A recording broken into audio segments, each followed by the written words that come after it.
ரொம்ப சந்தோஷமாக இருக்குது. நான் படித்த காலேஜில் இன்று பட்டமளிப்பு விழாவில் மருத்துவம் படிப்பு முடித்து போகிற மாணவர்களுக்கு அந்த பட்டத்தை அளிக்கக்கூடிய வாய்ப்பை இறைவனும் முதலமைச்சர் மாண்பு முதலமைச்சர் அவர்களும் வழங்கியிருக்காங்க. ரொம்ப ரொம்ப ரொம்ப சந்தோஷமாக இருக்குது. மலரும் நினைவுகள் மாதிரி தான் எனக்கு இருந்தது. நான் படித்த சமயத்தில் என்னென்ன நடந்ததுன்னு அப்படியே என்னோடய எண்ண ஓட்டங்கள்லாம் பின்னாடி போச்சு. இதே எம்எம்சியில் நான் 97 ஜாயின் பண்ணி 2003 ஜனவரியில் நான் முடிக்கிறப்ப அந்த தருணம் ரொம்பவே ஸ்பெஷலாக இருந்தது. ஸ்பெஷலாக தாண்டி ஒரு சின்ன வழி இருக்கும். ஏன்னா பார்த்தீங்கன்னா ஆர்ட்ஸ் காலேஜ்லாம் இந்த கோர்சஸ் 3 வருஷம், இன்ஜினியரிங் 4 வருஷம், நான் எம்பிபிஎஸ் 5.5 வருஷம், ஒரு கிட்டத்தட்ட ஒரு லாங் பீரியட். அந்த லாங் பீரியட் ஒன்றா நாங்கள் ஹாஸ்டலில் எல்லாம் ஒரு வாழ்க்கையோட முக்கியமான தருணங்களை நாங்கள்லாம் ஒன்றா பயணித்த அதை நினச்சி இந்த கிராஜுவேஷன் டே வர்றது நினைக்கிறப்ப ஒரு சின்ன வழி இருக்கும். பிரியறத நினைக்கிறப்ப இப்போ கூட அவங்க சொல்கிறப்ப அந்த ஜினோசேவியன்ஸ் you are going to you are signing ஆஃப்னு சொல்கிறப்ப எனக்கும் அந்த எமோஷனலாக தான் இருந்தது. என்னோட காலேஜ் டேஸில் எனக்கு கிடைத்த அனுபவங்கள், நான் சேலத்திலேருந்து இங்கே சென்னையில் வந்து எங்கள் ஹாஸ்டலில் தங்கி சென்னையோட இங்கே இருக்கிற பலதரப்பட்ட மக்களோட பார்க்குற அனுபவங்கள் எல்லாம் தான் இன்றைக்கி இன்றைக்கி நான் என்ன இருக்கணும் அதுவாக மாற்றிருக்கு. அதனால் என்னோடய வாழ்க்கையிலும் எம்எம்சி ஒரு மிகப்பெரிய பங்கு வகித்திருக்குன்னு சொல்கிறதுல கண்டிப்பாக ஒரு பெரிய உண்மை இருக்குது. I am a proud MMCian, I am a proud doctor, I am a proud அட்ராய்ட்ஸ் பேட்ச். எங்கள் பேட்ச் பேர் 97 பேட்ச் பேர் அட்ராய்ட்ஸ். நம்ம ரொம்ப ரொம்ப ப்ரௌடாகவும் இருக்குது, ரொம்ப சந்தோஷமாக இருக்குது.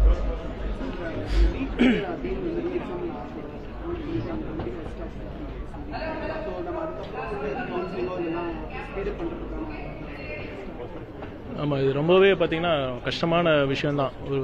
நானும் ஒரு பிஜி என்ட்ரன்ஸ்லாம் எழுதியிருக்கேன், அதுக்கப்புறம் ஒரு காம்படிட்டிவ் எக்ஸாமும் எழுதியிருக்கேன். எவ்வளோ ஸ்ட்ரெஸ்ஃபுல்லான பீரியடுன்னு யாரும் சொல்லி தெரிய தேவையில்லை. அந்த மாணவர்கள் திரும்பவும் அந்த ஒரு ஸ்ட்ரெஸ் அண்டர்கோ பண்ணுறாங்க. இது பார்த்திங்கன்னா தொடர்கதையாக இருக்குது. ஒரு ஆல் இண்டியா லெவலில் எக்ஸாம் நடத்துகிறப்ப இந்த எக்ஸாம் மட்டும் இல்லை, பல எக்ஸாம் இல்லை இந்த மாதிரி கொஷின் பேப்பர் லீக் இந்த மாதிரி சம்பவம் நடந்துகிட்ருக்கு. அதனால் தயவுசெய்து ஒன்றிய அரசு அந்த ஒரு பிடிவாத தன்மையை விட்டுட்டு ஒரே நாடு ஒரே தேர்தல், ஒரே நாடு ஒரே தேர்வு, இந்த மாதிரி முறைகளை விட்டுட்டு ஒன்றிய அரசுக்கான என்னென்ன அவங்களுக்கு இந்திய அரசியலமைப்பு சட்டத்தில் படி அவங்களுக்கு என்னென்ன துறை ஒதுக்கப்பட்டிருக்கோ அதில் கான்சன்ட்ரேட் பண்ணலாம். எங்களுடைய தலைவர் அவர்களின் ஆணித்தரமான கொள்கை முடிவும் தமிழக வெற்றி கழகத்தின் கொள்கை முடிவும் என்னன்னா, மருத்துவம், கல்வி போன்றவை மாநில பட்டியலுக்கு வர வேண்டும்.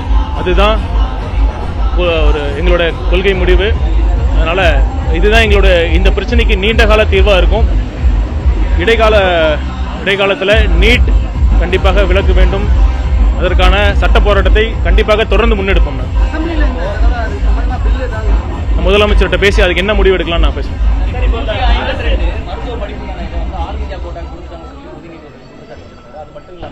உச்சநீதிமன்றத்தில் வந்து அரசு வழக்கறிஞர்கள் வந்து சரியா முறையிடலை, வாதிடலை அப்படிங்கிற இல்லைங்க.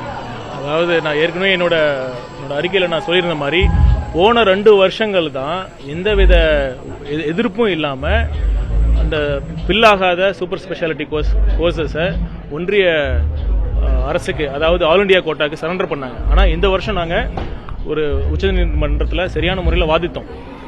ஏன் அவங்க வந்து சரண்டர் பண்ண சொன்னாங்கன்னா, அந்த ஒன்றிய அரசுக்காக சார்பில் வாதிட்ட வழக்கறிஞர்கள் நாங்கள் கட் ஆஃபை குறைக்க மாட்டோம் அப்படிங்கிற ஒரு உத்தரவாதத்தை கொடுத்தாங்க. இப்போ ஏங்க அந்த கட் ஆஃப்னா என்னன்னா, அந்த கட் ஆஃப் இருக்கிறனால தான் இங்கே அந்த டாக்டர்ஸ் ஃபில் ஆகாமல் இருக்காங்க. நாம் சரண்டர் பண்ணதுக்கப்புறம் அவங்க ஆல் இண்டியா கோட்டாவில் கட் ஆஃபை குறைச்சி அவங்க ஃபில் பண்ணக்கூடாதுங்கிறது தான். அந்த ஒன்றிய அரசு சார்பில் வாதிட்ட வழக்கறிஞர்கள் கட் ஆஃபை நாங்கள் இப்போதைக்கு குறைக்கிற முடிவு எடுக்கலைங்கிறத பேஸ் பண்ணி தான் அந்த உச்சநீதிமன்றம் இந்த தீர்ப்பை கொடுத்துருக்காங்க. இப்போ நாங்கள் மேல் அதை எதிர்த்து நாங்கள் உடனடியாக மேல் விசாரணைக்காக சீராய்வு மனு நாங்கள் போட்டிருக்கோம். அந்த தீர்ப்பு வருது பார்ப்போம்.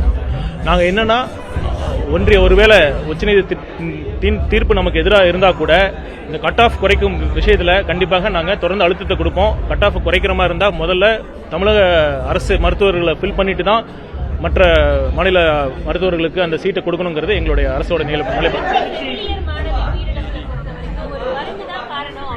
இல்லைம்மா, இல்லை அது இல்லை இன்னும் அது வந்து பார்த்தீங்கன்னா நிறையா என்கொயரி இன்னும் போயிட்டு தான் இருக்குது. இன்னும் அந்த போஸ்ட்மார்ட்டம் ரிப்போர்ட்லாம் வந்தால் தான் ஃபைனலாக வரும். அது சில ஊடகங்கள்லாம் அது அவசரப்பட்டு இந்த மாதிரிலாம் சென்சிட்டிவான விஷயத்தில் தயவு செய்து ஊடகங்கள் அதிகாரப்பூர்வமான அறிவிப்பு வர வரைக்கும் இந்த மாதிரி நீங்கள் செய்தி வெளியிட்டீங்கன்னா அந்த ஒட்டுமொத்த மருத்துவத்துறையில் அது மருந்துகள் பார்த்தீங்கன்னா அந்த டெக்ஸாமெத்தசோன்ங்கிற மருந்து ரொம்ப ஒரு லைஃப் சேவிங் மெடிசன். அந்த மாதிரி நீங்கள் தவறான கருத்தெல்லாம் சொல்ல வேண்டாம் அப்படிங்கிறது நான் தாழ்மையாக கேட்டுக்கிறேன்.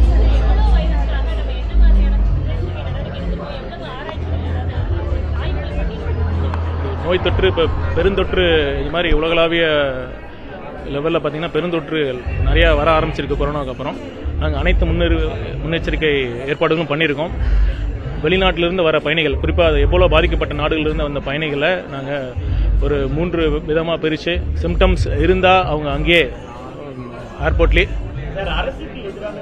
முடிக்கணுமா வேணாமா அங்கே குவாரண்டைன் பண்ணுற ஃபெசிலிட்டிஸ், சப்போஸ் அவங்க சிம்டம்ஸ் இல்லை பட் கான்டாக்ட் இருந்தால் ஹோம் குவாரண்டைன் அந்த மாதிரி ஏற்பாடுலாம் பண்ணியிருக்கோமா. நாங்கள் தொடர்ந்து வாட்ச் பண்ணிட்டு தான் இருக்கோம். அரசுக்கு எதிராக பேசுபவர்களை நீங்க தொடர்ச்சியா அரசு பண்றீங்க, கருத்து சுதந்திரம் இல்லை அப்படின்னு சொல்லி மாரிதாஸ் இல்லை, அது ஒவ்வொரு குற்றத்தை பொறுத்து தான். நீங்கள் ஜென்ரலாக சொல்ல முடியாது.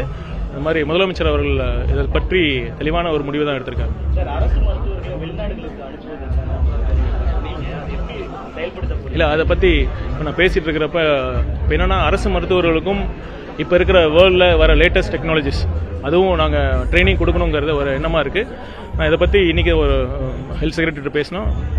திரும்பவும் முதலமைச்சர்கிட்ட பேசிட்டு அதுக்கான முடிவு எடுக்கலாம். இது ஒரு ப்ரொபோசல் ஸ்டேஜில் இருக்குது. பார்ப்போம்.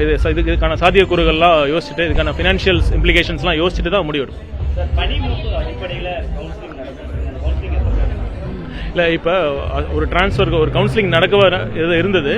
என்எம்சி ரெகுலேஷன்ஸ் படி அந்த யூஜி சீட்ஸ், பிஜி சீட்ஸ் இத்தனை காலேஜஸ்க்கு இருந்தால் இவ்வளோ அசோசியேட் ப்ரொஃபஸர் இருக்கணுங்கிறத நார்ம்ஸ் இருக்குது ஃபர்ஸ்ட். ஸோ அதை ஃபர்ஸ்ட் அகாமடேட் பண்ணிட்டு கவுன்சிலிங் நடத்தலான் இருக்கோம். கண்டிப்பாக நான் ஏற்கனவே சொன்ன மாதிரி இந்த promotion plus transfer counselling, promotion மற்றும் டிரான்ஸ்ஃபர் கவுன்சிலிங் அடிப்படையில் வெளிப்படையாக நடக்கும். போன காலங்களில் இந்த இதில் தான் நிறைய இஷ்யூஸ் நடந்தது, அது உங்களுக்கே தெரியும். அந்த மாதிரி வெளிப்படைத்தன்மையான ஒரு நேர்மையான ஒரு நிர்வாகம் கண்டிப்பாக நம்ம மாண்புமிகு முதலமைச்சர் தலைமையில் நடக்கும். ரைட்.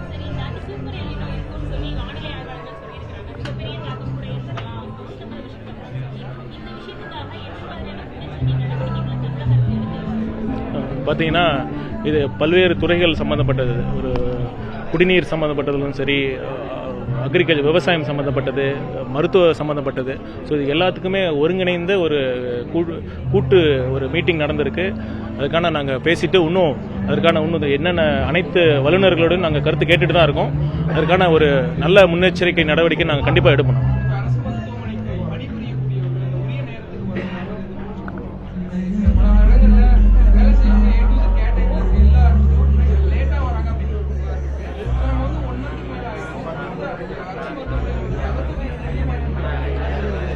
இப்போ பார்த்தீங்கன்னா இன்னும் 2 நாளில் மருத்துவக் கல்லூரி டீன் அவங்களோட ஒரு மீட்டிங் இருக்குது. அதுக்கடுத்து திருப்பியும் இணை இயக்குநர்களோட ஒரு மீட்டிங் இருக்குது. அப்புறம் துணை இயக்குநர்களோட ஒரு மீட்டிங் இருக்குது. அனைத்து இந்த மருத்துவத்துறையில் இருக்கிற அனைத்து ஹெட் ஆஃப் இன்ஸ்டிடியூஷன்ஸ் அவங்களோட மீட்டிங் வச்சுட்டு இந்த அரசு என்ன எதிர்பார்க்குது, இந்த அரசோட விஷன் என்ன, நம்ம என்ன மாதிரி விதத்தில் நம்மளோட சேவைகளை இன்னும் மேம்படுத்தணும் அப்படிங்கிறத பற்றி நம்ம தெளிவான கம்யூனிகேட் பண்ணி அதுக்கப்புறம் தெளிவான ஒரு மானிட்டரிங் இருக்கும், கண்டிப்பாக இருக்கும்.